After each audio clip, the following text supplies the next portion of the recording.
Why are we doing what?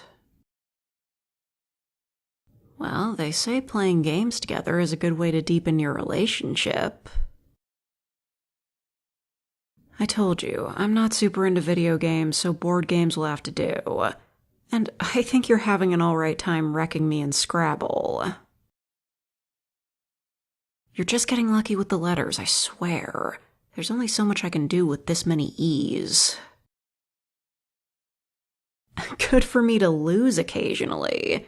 Do you really think I charm people just to win games like this? Maybe a few times. In certain cases. But obviously the more you win, the less people like it. So I have to use my ability sparingly. That was how I normally used it at work. Not holding a grudge, but you did make things difficult for me. It's slowly beginning to turn around, and I've had to take on a few tasks I wasn't quite happy with, but it'll all be worth it to get things back to normal.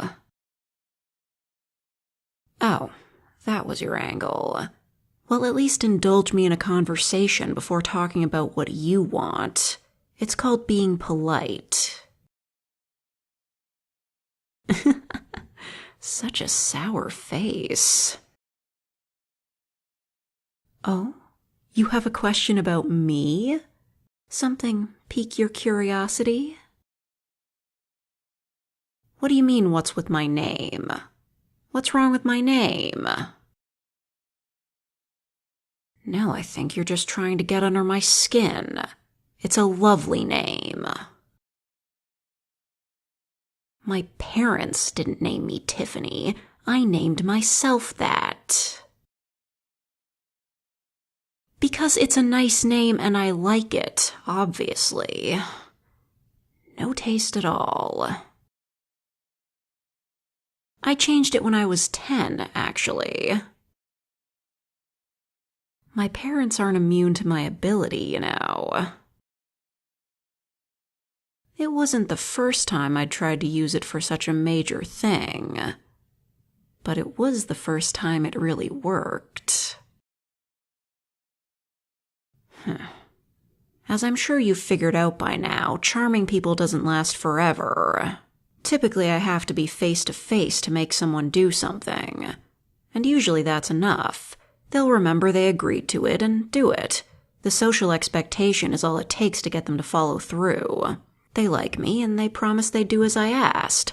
It's that simple. But bigger requests are more complicated, especially if they involve multiple people. See, you're getting it. Yes, like with my house. If I tried to charm a realtor for a good deal, it wouldn't have worked, because the owners of the house would just reject the offer when it got to them. But because the owner talked to me directly, I was able to settle it much more easily.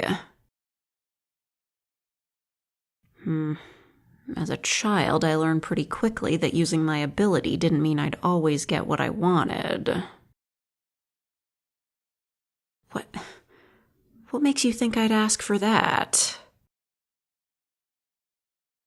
All right, fine. It's a little stereotypical, but I did ask for a pony. There was some back and forth at first as I tried to see how far I could push my power, but obviously my parents didn't get me a pony. I know you're being sarcastic, but it was a failure that taught me something important. I can't rely on my ability for everything. And sometimes it's good to start small. I was able to scale it down to horseback riding lessons, and that was much easier to get. And through that, I found out that I don't care much for horses anyway. So it all worked out in the end. What can I say? Things usually turn out for me. Well, I think this is a perfect example of what happens when they don't. Aside from you, I'm very good at getting people to do what I want, even if it's something big. Yes, exactly like with my name. My first really big win. Ugh. My parents gave me a name I don't care to remember. Common, boring, easily misspelled. I hated it. It didn't suit me at all. Yes, of course Tiffany does. It sounds so fancy. Regal, even. What? I don't know what you're talking about.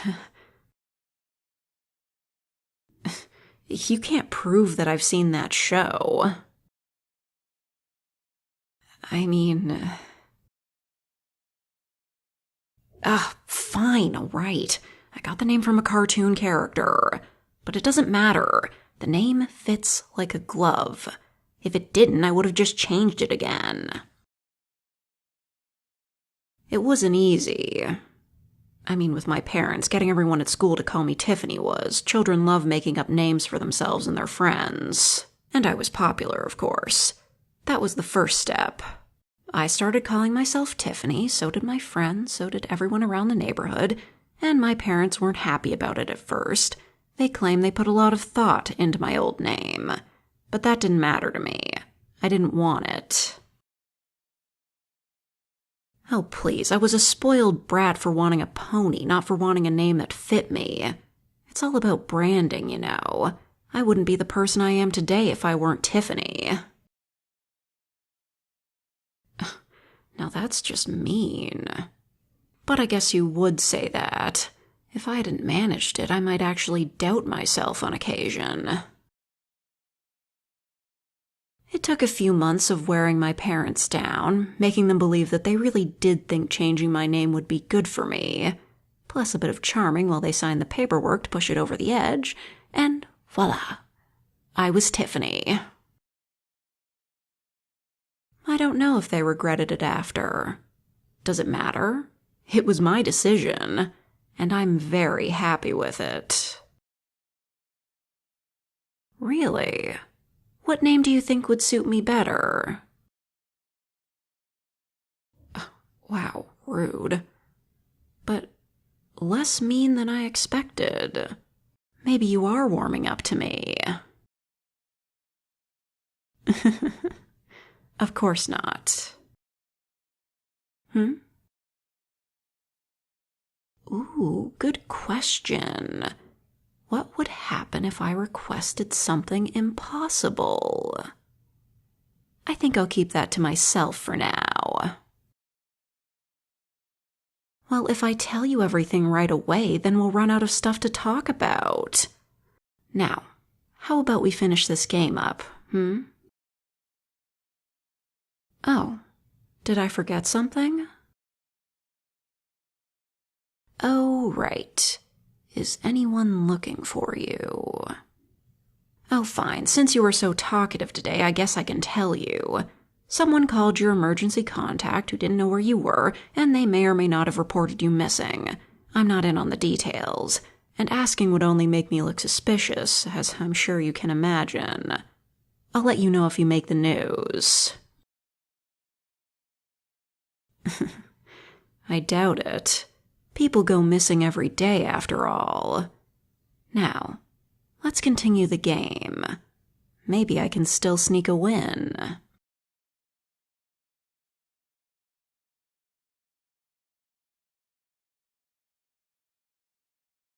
Had to delay this recording because they were testing every fire alarm in the building individually. Good for fire safety, not so good for my job.